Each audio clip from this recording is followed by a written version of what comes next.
तुम जितना भी कमा लो, सैलरी बढ़ती रहे, फिर भी तुम्हारे पास पैसा क्यों नहीं बचता? कभी तुमने ये महसूस किया है कि महीने के शुरू में अकाउंट फुल होता है और महीने के एंड तक ऑलमोस्ट खाली हो जाता है? तुम सोचते हो शायद खर्चा ज़्यादा कर रहे हो या प्लानिंग सही नहीं है, लेकिन सच शायद कुछ और है। सच ये है कि सिस्टम ऐसा बना हुआ है जहां पैसा सबसे पहले उन लोगों तक पहुंचता है जो ऑलरेडी रिच है, और जब तक वो पैसा तुम तक आता है तब तक सब कुछ महंगा हो चुका होता है। तुम्हारी सैलरी बढ़ती है, लेकिन उससे पहले ही प्राइसेस बढ़ चुके होते हैं। इसलिए तुम्हें लगता है कि तुम रेस में भाग रहे हो, लेकिन फिनिश लाइन कभी पास नहीं आती। सोचो एक सिंपल एग्जाम्पल। जब बैंक्स मार्केट में पैसा डालते हैं या लोन्स देते हैं, वो डायरेक्टली तुम्हारे पास नहीं आता। सबसे पहले वो पैसा जाता है बड़े बिजनेसमैन के पास, कंपनीज के पास, जिन्हें इजीली लोन्स मिल जाते हैं। वो लोग उस पैसे का क्या करते हैं?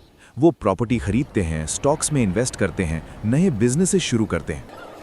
जैसे ही वो पैसा मार्केट में आता है, डिमांड बढ़ जाती है और प्राइसेस ऊपर चली जाती हैं। अब जब तुम उसी चीज को खरीदने जाते हो तो तुम्हें वो ज्यादा महंगी मिलती है। मतलब तुम्हारा पैसा उतना पावरफुल नहीं रहा जितना पहले था। इसीलिए तुम्हें लगता है कि सैलरी बढ़ रही है, लेकिन लाइफ उतनी इंप्रूव नहीं हो रही। अब एक और एग्जाम्पल समझते हैं। मान लो एक बिल्डर को बैंक से सस्ता लोन मिलता है। वो उस पैसे से लैंड खरीदता है, कंस्ट्रक्शन करता है और प्रोजेक्ट लॉन्च करता है। जब तक तुम उस फ्लैट को देखने जाते हो, उसकी प्राइस ऑलरेडी डबल हो चुकी होती है। तुम क्या करते हो? तुम लोन लेते हो, ईएमआई भरते हो और अगले 20-25 साल तक उसका पेमेंट करते रहते हो। हर महीने एक फिक्स्ड अमाउंट तुम्हारे अकाउंट से निकल जाता है और धीरे धीरे तुम अपनी इनकम का एक बड़ा हिस्सा सिर्फ लोन चुकाने में लगा देते हो। बिल्डर ने प्रॉफिट कमा लिया और तुम सिस्टम में फंस गए। ये साइकिल सिर्फ प्रॉपर्टी तक लिमिटेड नहीं है। पेट्रोल के प्राइसेस बढ़ते हैं, ग्रोसरीज महंगी होती हैं, स्कूल फीस बढ़ती हैं, मेडिकल एक्सपेंसेस बढ़ते हैं और तुम बस एडजस्ट करते रहते हो। कभी बाहर खाना कम कर देते हो, कभी शॉपिंग पोस्टपोन कर देते हो, कभी ट्रैवल कैंसिल कर देते हो।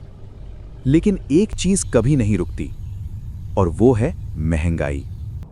सबसे डेंजरस बात क्या है? ये सब इतना नॉर्मल लगने लगता है कि तुम इसे क्वेश्चन करना ही बंद कर देते हो।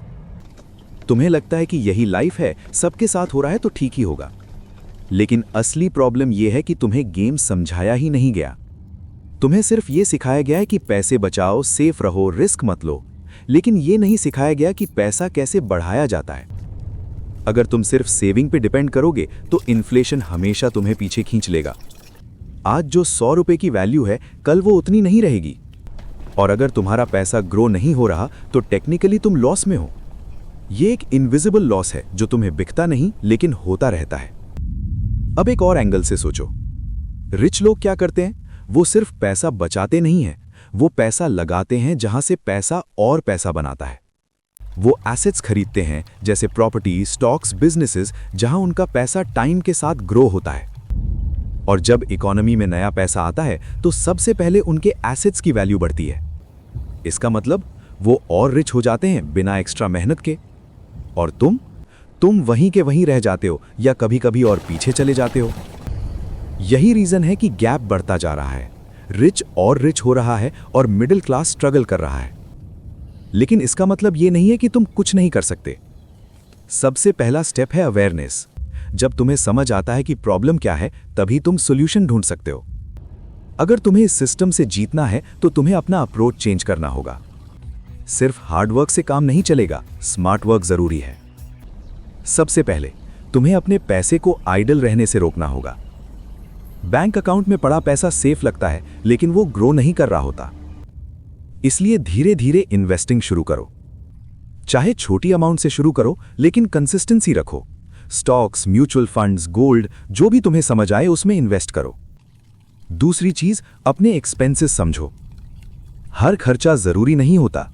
कुछ खर्चे सिर्फ हैबिट बन जाते हैं जो तुम्हें आगे बढ़ने से रोक देते हैं।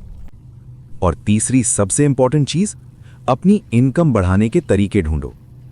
सिर्फ एक सोर्स पे डिपेंड मत रहो।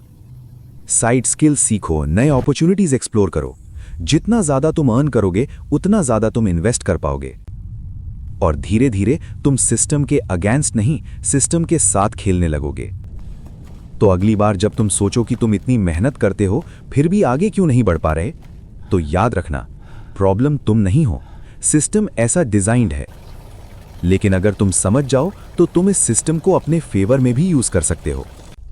और शायद असली सवाल ये नहीं है कि तुम कितना कमा रहे हो, असली सवाल ये है तुम अपने पैसे को कैसे काम पे लगा रहे हो।